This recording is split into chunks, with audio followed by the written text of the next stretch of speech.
우리 사랑하는 성도님들 점심 맛있게 드셨습니까? 네, 우리 오전에 나눴던 말씀 기억하고 계십니까? 맞아요. 끝난 것이 아니다. 세 가지를 이야기했었는데 혹시 첫 번째 무엇일까요? 네, 맞아요. 끝날 때까지 끝난 것이 아니다. 두 번째, 세 번째. 할렐루야, 맞습니다. 이 세 가지의 말씀에 이어지는 그 이야기를 통해서요, 우리가 또 은혜를 나눌 텐데, 사실 이 이야기를 보면요, 그 베델에 있는 늙은 선지자가 정말로 나쁜 사람으로 기록되어 있지 않습니까? 왜요? 하나님의 사람을 유혹하고요, 넘어뜨리기 때문인 거예요. 그가 왜 그랬는지 그 이유는 보이지 않습니다. 왜 그 사람을 유혹했고 왜 그 사람으로 하여금 시험에 들게 했는지는 알 수 없으나 갑자기 뜬금없이 그 늙은 선지자로 말미암아 하나님의 그 신실한 사람이 넘어지는 이 상황이 기록되어 있는 거죠. 그리고 오늘 우리가 지금 읽은 거는요, 그 마지막 단락을 이야기하는 겁니다. 어떻게 됩니까? 하나님의 사람이요, 사자에게 물어 뜯겨 죽임을 당하는 일이 벌어지는 거예요. 이 이야기를 통해서 우리는 무엇을 생각해 보아야 할지 세 가지를 함께 나눠보고자 합니다. 첫 번째는 무엇이냐? 하나님의 말씀은 누구에게나 임한다라는 것입니다. 무엇이라고요? 이것이 굉장히 우리가 깨어 있어야 하는 그러한 말씀입니다. 다시 한번요. 하나님의 말씀은 누구에게나 임한다. 우리 20절의 말씀 같이 한번 읽어보겠습니다. 20절의 말씀입니다. 시작.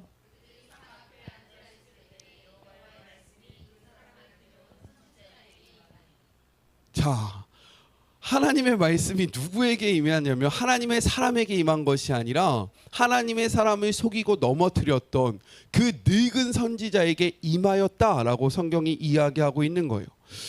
그런데 성경의 기록을 보면요, 이 베델의 늙은 선지자를 온전한 선지자, 즉 온전한 목회자로 바라볼 수 없습니다. 왜냐하면 먼저 여로보암이, 제가 오전에 이야기했죠, 단과 베델에 그 산당을 세우고 금송아지를 갖다 놓은 다음에 애굽에서 너희를 인도해낸 신이 여기에도 있으니까 여기서 예배해라 라고 했을 때 그 북이스라엘에 살았던 신실한 제사장들은요, 어떻게 했냐면 남유다로 넘어갔습니다. 그리고 그 말씀을 받아들일 수 없었던 하나님의 사람들은 어떻게 했냐면 남유다로 넘어갔었다라는 거예요. 그런데 지금 이 베델에 있는 늙은 선지자는 어디에 있다라고 지금 성경이 이야기합니까? 베델에 있다라고 이야기하잖아요. 그래서 베델에 있는 늙은 선지자인 겁니다. 베델 어디예요? 북이스라엘이에요. 그 산당, 여로보암이 만든 그 가짜 예배당을 지키고 있었던 사람이 누굽니까? 바로 이 늙은 선지자였다라는 거예요. 그가 왜 여기를 지키고 있었을까요? 그는요, 자신의 기득권을 포기하고 싶지 않았던 거예요.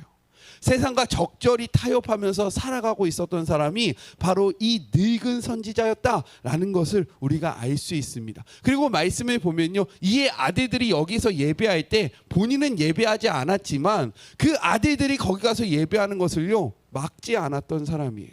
그래, 뭐 거기 가서라도 예배를 해 라면서요, 그냥 방조하고 방임했던 사람이 바로 이 늙은 선지자다라고 성경은 이야기하고 있는 겁니다. 하나님의 사람입니까? 아니요, 사꾼이에요. 거짓 선지자였다라는 거예요. 그리고 또 우리가 알 수 있는 것은 무엇이냐면, 이는요, 아까 전에 우리 말씀 같이 한번 읽어봤었죠. 무엇이라고 이야기합니까? 18절의 말씀 마지막 부분에 보면 이는 그 사람의 속임이라 라고 이야기합니다. 이가 거짓말을 해요. 뭐라고 이야기합니까? 나도 선지자다 라고 이야기하고요. 그리고 하나님의 말씀이 이 선지자에게 임했습니까? 안 임했습니까? 19절에 봤을 때는 아직 아멘했을 때예요. 근데 그가 이야기해요. 내가 천사의 말을 들었다. 하나님이 나한테 이렇게 이야기해서 내가 이렇게 이야기하는 것이다 라고 하나님의 이름을 망령케 이겼던 자가 누굽니까? 바로 이 베델의 늙은 선지자였다라는 거예요. 그런데 20절에 보니까 어떠한 일이 일어납니까? 우리 20절의 말씀 다시 한번 읽어보겠습니다. 20절입니다. 시작.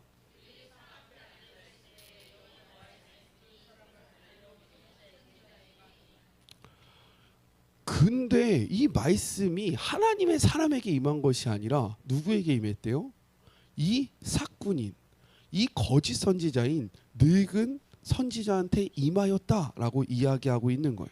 그럼 우리는 이것을 어떻게 해석해야 할까요?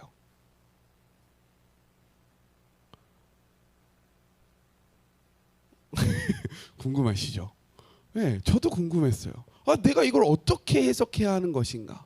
이것은요, 우리가 어떻게 생각할 수 있냐면, 하나님의 말씀은 하나님의 말씀을 전하는 자에 의해서가 아니라 그 말씀 자체의 권위가 있다라는 거예요. 아멘이십니까? 자, 이게 되게 중요해요. 하나님의 말씀을 그 전하는 자가 위대할 때의 권위가 생기는 것이 아니라 그 말씀 자체로 이미 권위가 있다라는 겁니다. 아멘이세요? 우리는 그렇잖아요. 저 사람이 전하면 들을만해. 저 사람의 말은 믿을만해. 야, 저 사람은 콩으로 뭘 쓴다고 해도 못 믿어라고 하죠. 하지만 하나님의 말씀은 그런 것이 아니라는 거예요. 전하는 사람에 따라서 그 권위가 달라지는 것이 아니라 하나님의 말씀 그 자체에 권위가 있다라고 이야기하고 있는 겁니다. 아멘이십니까? 제가 얼마 전에 말이먹이 너무 하기 싫은 거예요. 우리 성도님들은 그냥 15분 이렇게 보시면 되지만 저는 그거 한 편 하려면 4시간 걸리거든요. 너무 버거운 거예요. 너무 싫은 거예요. 근데 우리 성도님 요즘에 잘 안 보시는 것 같던데. 네. 왜 그러니까 막 자꾸 조회수도 떨어지고 뭐 보는 것 같지도 않고, 그러니까 동력이 없는 거죠. 왜냐하면 저도 이제 사람이니까. 그렇지 않습니까? 저도 그래요. 저도 때에 맞는 위로가 필요합니다. 때에 맞는 격려가 필요해요. 목사님 뭐 알아서 혼자 다 하시겠지라고 생각하시면 그렇지 않아요. 저도 사람입니다. 그래서 목사님 저도 목사님 잘 들었어요라고 아니에요 하지만 거기에서 힘이 나는 거고요. 목사님 보고 싶었어요 그 한마디가요. 나도 그래 우리 성도님들 힘내야지라는 그런 동력이 생기는 거예요. 아멘이시죠? 제 문자 한번 답장 좀 해주세요. 네. 정말 몇 번을 아무튼 제가 그러니까 다 귀찮고 싫은 거예요. 하기 싫은 거죠. 그래가지고 마리목 편집하는 친구들한테 얘기를 했어요. 야, 그만하자. 목사님 이제 너희들 피곤하지? 그만하자. 이렇게 얘기를 했어요. 근데 제가 가끔씩 장난식으로 이런 식으로 얘기하거든요. 애들이 뭐예요? 막 이렇게 하는데 오늘 왔던 그 여자 청년 있잖아요. 그 여자친구가 편집을 해주거든요. 근데 그 여자친구 갑자기 저한테 뭐라 그랬냐면 제가 야 이제 그만했으면 좋겠어. 너무 힘들다. 버겁다라고 하니까 목사님 정신 차리셔야죠. 라고 한마디를 딱 보낸 거예요. 저보고 정신을 차리라고 제가 저한테 얘기를 하는 거죠. 어떻게 보면 거기 앉아 있었어 순우가. 너를 그런 게 아니라 너도 정신을 좀 차려야 되지. 뭐 아무튼 근데 저기 있던 그 친구가 저한테 목사님 정신 차리셔야죠라고 딱 얘기하는데 기분이 나쁠 수 있잖아요, 그렇죠? 이놈 봐라? 라고 할 수 있는데 제가 거기에서 아멘이라는 말이 나온 거예요. 이게 그 친구가 저한테 하는 음성으로 들린 것이 아니라 하나님이 저한테 너 정신 안 차려? 라고 하는 그 메시지로 들린 거예요. 그래서 제가 그쵸 저 정신 차리겠습니다 라고 이제 제가 이렇게 답장을 보내고 제가 SNS에 이렇게 올린 적이 있습니다. 이 말이 무엇이냐, 하나님의 말씀은요 그 상황과 그리고 사람을 가리지 않는다라는 거예요. 그래서 우리가 가끔 우리 옛말에 그런 말이 있죠. 어린아이에게서도 배울 점이 있다. 하나님의 말씀을 전하는 자들은요 그 말이 매끄럽던지 매끄럽지 않든지 일리에 맞던지 이치에 맞지 않던지 우리가 그 말씀 속에서 하나님의 그 뜻을 발견할 필요성이 있다라는 겁니다. 왜요? 전하는 자의 권위가 아니라 말씀의 권위가 있기 때문인 거예요. 그런데 우리 성도님들은 어떠하십니까? 만약에 한번 생각해 보세요. 이 말씀을 그냥 바라보면 이 늙은 선지자가 이제 하나님의 말씀을 대언하기 시작하거든요. 그 대언할 때 속으로 뭐라고 생각하시겠어요? 그런 거죠. 우리 성도님들이 있는데 우리 성도님들이 인정하지 않는 어떤 A라는 성도님이 있다라고 생각해 봅시다. 근데 그 A라는 성도님이 갑자기 막 나한테 막 신앙에 대해서 막 이렇게 하는 거예요. 예배 빠지시면 됩니까? 예배 시간에 자꾸 그렇게 딴짓 하시면 돼요? 라고 했을 때 우리는 기본적으로 뭐라고 얘기합니까? 니나 잘하세요. 네가 나한테 똑바로 하고 할 수 있잖아요. 근데 우리가 그때에도 이것이 하나님의 말씀이 아닐까라는 멈춰서는 모습이 필요하다라는 겁니다. 아멘이세요? 왜요? 하나님의 말씀은 그 자체의 권위가 있기 때문인 거예요. 전하는 자가 위대한 것이 아니라 그 말씀이 위대하기 때문에 이 말씀이 그 누구의 입에 있든지 이 말씀은 힘을 얻을 수 있는 겁니다. 이것을 잊지 아니하는 우리 사랑하는 성도님들이 되셨으면 좋겠습니다. 두 번째 우리가 생각할 것은 무엇이냐? 말씀 앞에서 지금의 반응이 중요하다라는 거예요. 다시 한번 무엇이라고요? 네, 지금의 반응이 중요하다. 자, 우리 21절의 말씀을 같이 한번 읽어볼까요? 21절, 22절의 말씀입니다. 시작.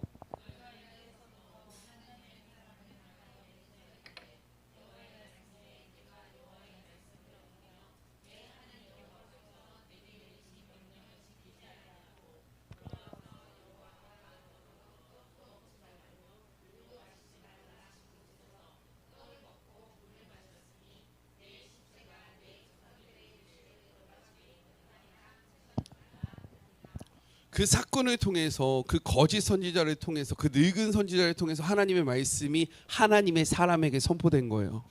너가 잘못했다. 너가 나의 말을 어겼다. 그래서 너는 죽을 것이다. 라고 성경의 말씀이 기록되어집니다. 이것은요, 그의 말이 아니라 하나님의 말씀이었어요. 우리 9절의 말씀을 같이 한번 읽어볼까요? 9절입니다. 함께 읽겠습니다. 시작.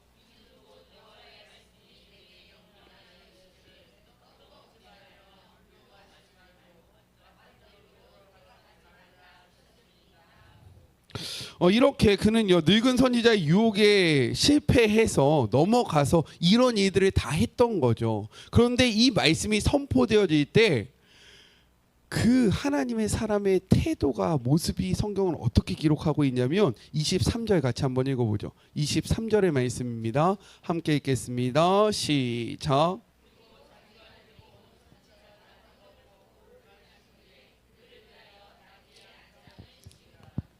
자, 하나님의 말씀이 그 늙은 선지자를 통해서 선포되어진 거예요. 너가 먹지 말라던 그 떡을 먹었고 마시지 말라던 그 물을 마셨다. 그래서 너는 죽을 것이다 라고 이야기했는데, 그 이야기를 들은 선지자의 반응을 성경은 무엇이라고 이야기하냐면, 자기가 데리고 온 선지자가 떡을 먹고 물을 마신 후에 그 이야기를 하든 말든 그냥 계속해서 자기가 했던 행동을 했다라고 성경은 이야기하고 있는 거예요. 그 말씀 앞에 멈춰선 것이 아니라 그가 그 이야기가 들렸는데도 불구하고 자기가 하던 일을 멈추지 않았다라고 성경은 이야기하고 있는 거예요. 이 행동은 무엇이냐? 하나님의 말씀을요, 귀담아 듣지 않은 거죠. 그냥 흘겨 들은 겁니다. 뭐 진짜 그러겠어. 내가 한 행동이 있는데, 내가 지금 방금 여로보암 앞에서 내가 이렇게 멋지게 선포하고 내가 돌아왔는데 이게 진짜일까? 라고 하나님의 말씀을 그냥 가볍게 여긴 거예요. 그러니까요, 그는요, 그 선포되어지는 말씀 앞에서 멈추지 않았고 그 선포되어지는 말씀 앞에서 회개하지 않았어요. 그냥 먹고 마신 겁니다. 뭐 그러든지 말든지 되겠어? 라는 그 생각. 우리는 어떠합니까? 우리 성도님들의 하나님의 말씀이 우리 삶 가운데 선포되어질 때 그 말씀 앞에 멈춰서고 계십니까? 아니면 이 하나님의 사람이라 불리는 사람처럼 진짜 그러겠어. 이번에는 괜찮겠지. 내가 한 게 있는데, 내가 살아온 삶의 모습이 있는데 괜찮겠지 라고 생각하고 있지는 않습니까? 결말이 어떻게 되는지 아세요? 24절의 말씀 같이 한번 읽어볼까요? 24절입니다. 시작.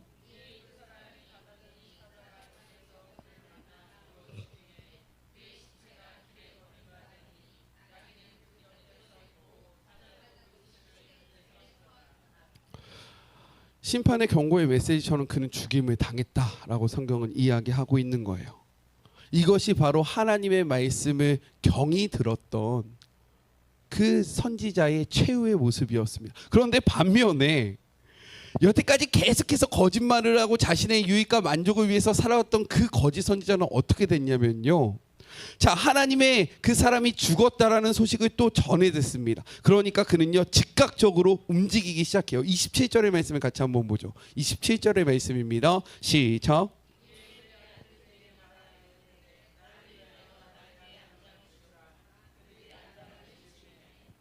그리고요 그는 자신의 눈으로 이 모든 것들을 확인하기 위해서 출발을 합니다. 28절 같이 한번 읽어보죠. 시작.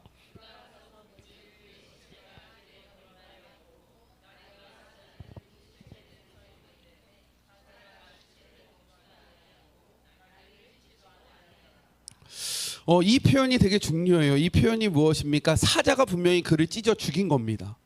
그런데 사자가 사람을 공격한 이유가 무엇이었을까요? 배가 고파서 공격하지 않았겠습니까? 그런데 성경은 무엇이라고 이야기하냐면 사자와 나귀와 사자는 그 시체 옆에 있었는데 사자가 시체를 먹지 않았다라고 이야기해요. 그리고 또 무엇이라고 이야기합니까? 나귀도 그 옆에 있었다. 먹지 않았다. 즉 이 모든 일은 하나님의 주권 아래에서 이루어진 심판이라는 것을 분명하게 드러낸 겁니다. 그냥 단순한 사고가 아니라 하나님의 역사였다라는 것을 이렇게 표현하고 있다라는 거예요. 이렇게 자신의 눈으로 야 뭐야 내게 임했던 그 말씀이 그대로 이루어졌네 라는 것을 깨달은 이 거짓 선지자가 어떻게 되냐면요 32절 이렇게 선포합니다. 32절의 말씀 같이 한번 읽어보겠습니다. 시작.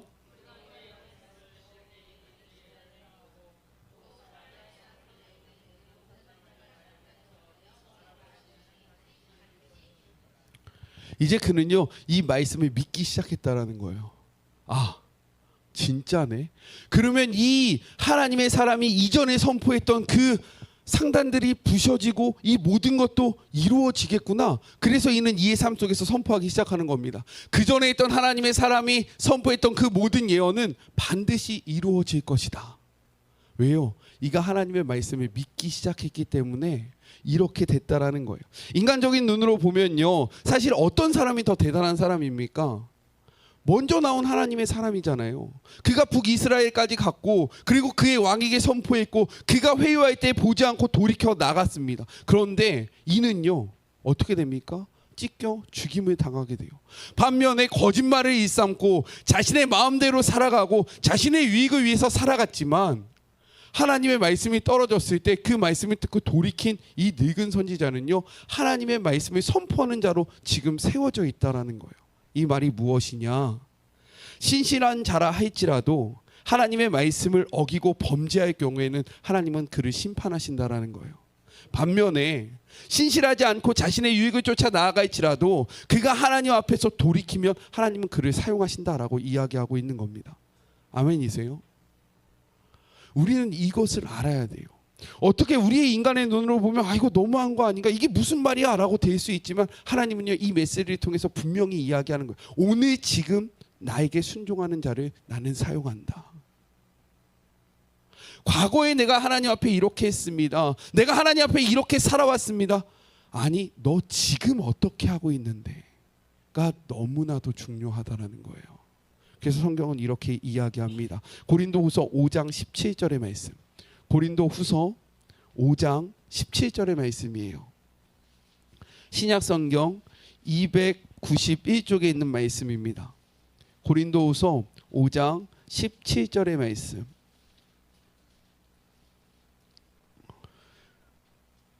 신약성경 291쪽에 있는 말씀입니다. 같이 한번 읽어보죠. 함께 읽겠습니다. 시작.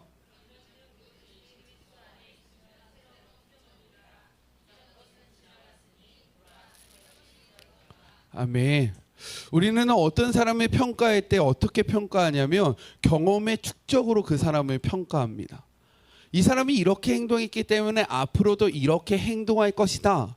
그리고 저 사람은 믿을만해 라고 이야기하는 것은 저 사람이 믿을만한 행동을 해왔기 때문에 나는 저 사람을 믿을 수 있다 라고 이야기하지만 하나님의 관점은 그렇지 않다라는 거예요. 너가 과거에 어떤 삶을 살았던, 너가 과거에 어떻게 지냈던, 나는 그것을 바라보지 않겠다. 나는 그것을 잊겠다. 지금 이 순간 너가 나를 믿고 어떻게 하고 있느냐가 중요하다라고 말씀하고 있는 것이 바로 성경의 이야기고 하나님의 관점이라는 겁니다. 아멘이세요? 그래서 우리는요 자꾸만 다른 사람의 과거를 이야기합니다. 저 사람이 저랬던 사람이래. 저 사람은 죄를 지었던 사람이래. 아니면 저 사람은 왕년에 잘 나갔던 사람이래. 하나님은요 과거를 보시지 않으세요. 오늘을 보십니다. 그리고 오늘을 통해 내일을 소망하신다라는 거예요. 우리 성도님들은 어떠하십니까? 오늘 하나님 앞에서 하나님의 말씀에 순종하고 계십니까? 지금 나에게 임한 하나님의 말씀을 쫓아가고 계십니까? 아니면 내가 과거에는 이렇게 해봤고 내가 이렇게 헌신도 했었고 나는 이러한 일들도 했었어. 과거에 사로잡혀 계시진 않습니까? 과거에 사로잡혀 계셨던 분들이 있다면 오늘의 이 말씀을 통해서 오늘 새롭게 시작하시길 주님의 이름으로 축복하고, 또한 과거에 하나님과 동행하지 못했던 우리도 나는 계속해서 하나님과 동행할 수 없어 라고 이야기하는 것이 아니라 오늘부터 이 순간부터 하나님의 말씀을 붙잡음으로 승리하는 우리 모두가 되었으면 좋겠습니다. 우리 마지막 셋째는 무엇이냐면 말씀 앞에 지금 회개해야 한다라는 거예요. 무엇이라고요? 아까 전에 이야기했죠. 하나님의 사람은요 위대한 사람이었습니다. 근데요 그는 하나님의 말씀 앞에 바로 즉각적인 회개를 하지 않았어요. 그렇기 때문에 그는 죽음으로 나아간 겁니다. 여로보암으로 한번 볼까요? 33절은 이렇게 이야기하고 있어요. 33절의 말씀 함께 읽겠습니다. 시작.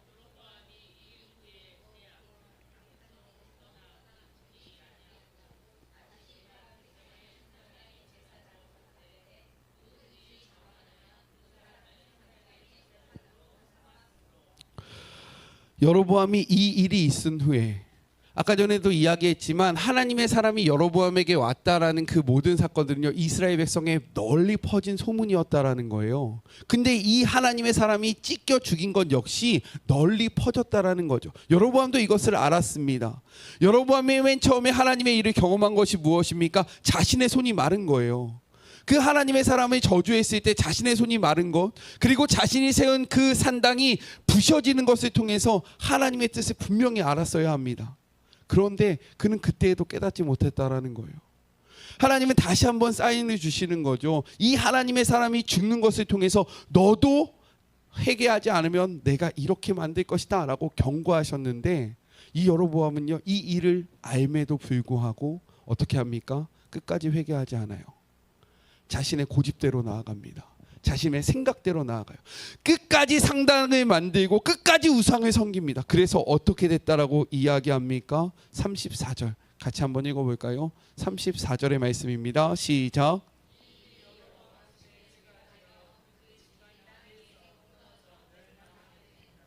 아멘.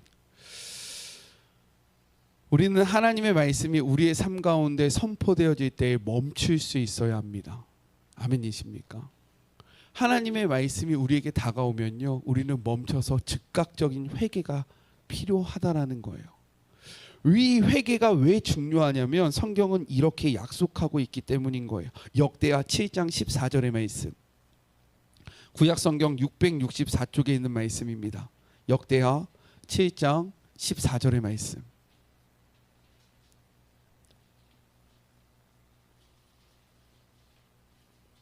역대하 7장 14절 구약성경 664쪽에 있는 말씀입니다.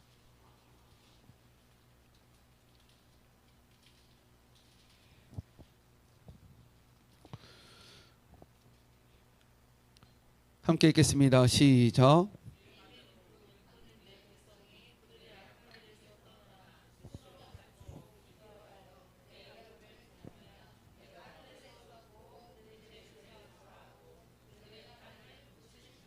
아멘.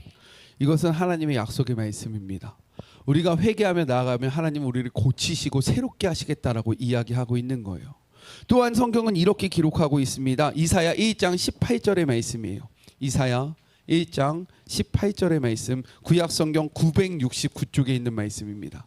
구약성경 969쪽에 있는 이사야 1장 18절의 말씀.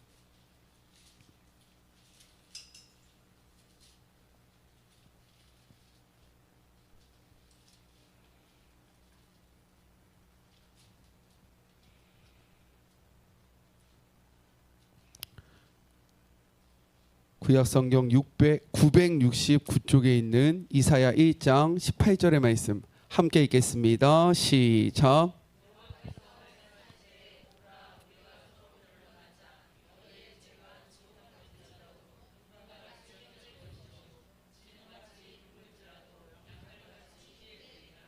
아멘. 성경은 지금 이 계속해서 이야기하는 게 다윗의 언약이 이어지고 있지 않습니까? 다윗은 하나님께서 완전한 자라고 이야기하는데 진짜 다윗이 완전했습니까? 다윗처럼 나쁜 놈이 없어요. 저는 그렇게 생각합니다. 다윗처럼 그렇게 치밀하게 누군가를 죽이기 위해서 계획을 하고 또 그것을 실행한 사람이 없었다라는 거예요. 먼저 그의 죄가 무엇입니까? 간음을 한 거예요. 자신의 와이프가 있음에도 불구하고 다른 여인을 품은 그러한 죄를 짓습니다. 그리고 거기에서 그칩니까? 아니요. 이 죄를 모모하기 위해서 자기 자신을 위해서 전쟁을 하고 있는 그 장군을 부르잖아요. 그래서 합방을 시키려고 하는데 이 신실한 자가 무엇이라고 이야기합니까? 주의 백성들이 다 전쟁을 하고 있는데 내가 어떻게 언제 내 아내랑 같이 잠을 자겠습니까? 저는 바깥에서 텐트 치고 자다가 갈 테니까요. 그렇게 하십시오. 그래서 어떻게 합니까? 그의 손에 다윗이 얼마나 잔인하냐면 그의 손에 편지를 써서 보내는 거예요. 다른 사람이 아니라 그 우리아에게 직접 그 우리아 상관에게 보낼 편지. 그 내용이 무엇이냐면 가장 치열한 전투 최앞에 우리아를 보내서 그를 죽게 하고 나머지는 빠지라는 그 메시지를 누구의 손에 달려 보냅니까? 우리아의 손에 달려 보낼 만큼 아주 계획적이고 치밀하고 나쁜 놈의 새끼가 다윗이었다라는 거예요. 근데 성경은 다윗을 무엇이라고 이야기합니까? 내 마음에 합한 자다. 다윗의 길로 행하라 라고 이야기해요. 그러면 우리 다 간음하고 우리 다 살인하고 우리 다 철저하게 죄를 지으면 되는 겁니까? 다윗의 길로 행하라면서요. 아니라는 거예요. 이렇게 행했을 때 하나님께서 보셨던 것은 무엇이냐면 그 다음에 다윗의 모습이었습니다. 그는 철저하게 하나님 앞에 회개해요. 그는요 정말로 그 모든 죄의 값을 온전히 다 자신의 삶으로 받습니다. 그러면서도 하나님을 원망하지 않아요. 내가 지은 죄의 결과입니다. 하나님이 나한테 이렇게 하시는 거 억울하지 않습니다. 하나님의 뜻입니다. 끝까지 하나님을 붙잡습니다. 하나님은 그 모습을 보신 거예요. 아멘이세요? 우리 성도님들 거룩하십니까? 저는 거룩할까요? 너무 더러워요. 저는 저를 볼 때마다 너무너무 더럽다고 생각합니다. 진짜 부끄럽고요. 정말 그래요. 그런데도 제가 이 자리에 설 수 있는 것, 우리가 살아갈 수 있는 것은 무엇입니까? 하나님이 약속한, 저는 이 말씀을 믿어요. 그래, 내가 이 자리에 설 수 있어서 쓰는 것이 아니라 내가 죄인이지만, 내가 연약하지만 하나님이 나의 죄를 기억하지 않으신다는 그 말씀 앞에 다시금 회개함으로 쓰는 겁니다. 아멘이세요? 우리 성도님들도 그렇게 살아가셔야 된다는 거예요. 우리가 잘못할 수 있죠. 실수할 수 있습니다. 그러니까 인생이에요. 넘어질 수 있고요. 누군가를 미워할 수 있습니다. 지금 옆에 있는 분들 다 사랑하십니까? 요즘에 이렇게 우리 집사님의 태도가 좀 바뀌셨죠? 예전에 굉장히 이렇게 항상 사랑합니다, 뭐 다 합니다, 아멘 이렇게 했는데 뭐 때문에 그러신 거예요? 네, 제가 아닐걸요 그래도 아니에요 목사님, 저는 왜 그러시죠? 네, 맞아요. 미워하고 증오합니다. 하나님을 사랑한다라고 이야기하지만 하나님을 떠날 때가 너무나도 많죠. 그렇지만 하나님은 다시금 말씀하시는 거예요. 돌이키면 된다. 돌아서면 된다. 내가 너의 전 모습, 너의 그 죄가 주홍같이 짙을지라도 내가 그거 기억하지 않을 거야. 너의 죄가 아무리 많더라도 내가 그거 잊어버릴 거야. 없는 걸로 칠 거야. 이게 바로 칭의예요. 칭의는 거룩함을 칭함은 특징감을 받는 겁니다. 하나님이 우리 보고 하나님의 아들이라고 얘기해 주는 것은 우리가 진짜 그럴 만한 사람이어서가 아니에요. 그냥 하나님이 그렇게 칭해 주시겠다라는 거예요. 아멘이십니까?